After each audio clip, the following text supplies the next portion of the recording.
पाहता क्षणी तोंडाला पाणी सुटेल अशी भन्नाट अशी घरच्या घरी हॉटेल स्टाईल ना काजू करी भाजी कशी करायची आजच्या व्हिडिओमध्ये पाहणार आहोत.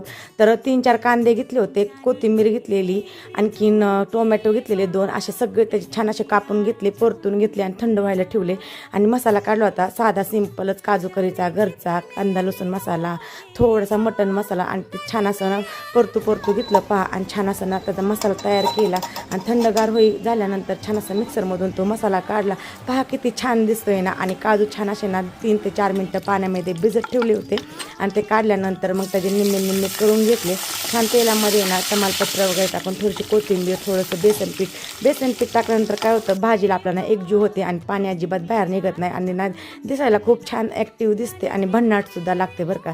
छान मसाला परतून घेतला. जे मसाले काढले होते ना कांदा लसूण मसाला, आणखीन कट पावडर, थोडासा काजू मसाला, हे सगळं छान असं परतून घेतलं. केलेलं वाटण त्यामध्ये टाकून छान असं तेल सुटेपर्यंत छान असं परतून घ्यायचं बरं का. तर छान असं जास्त वेळ परतलं ना तर खायला खूप छान लागते भाजी. आणि कडेला जेव्हा तेल सुटेल तेव्हा म्हणायचं आपलं वाटण छान असं म्हणजे मसाला आपला छान असा परतून झाला आहे पहा.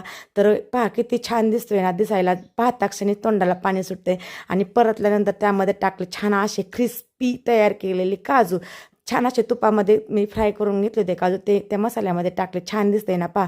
तर असंच पाहतानाच असं वाटते किती खाऊ आणि किती नाही. तर ना असं पण तुम्ही खाऊ शकता. आणि थोडंसं आपल्याला रबरबीत करायचं म्हटलं की आपण थोडंसं त्यामध्ये ना कोमट पाणी टाकायचं.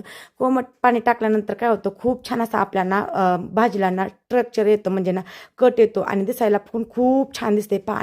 त्याच्यावरून छान असे ना खूप सारी अशी कोथिंबीर पहा किती सुंदर अशी रेस्टॉरंट टाईप भाजी झाली. कशी वाटते कमेंट करून नक्की सांगा. व्हिडिओ लाईक शेअर कमेंट आणि सबस्क्राईब करा. बाय.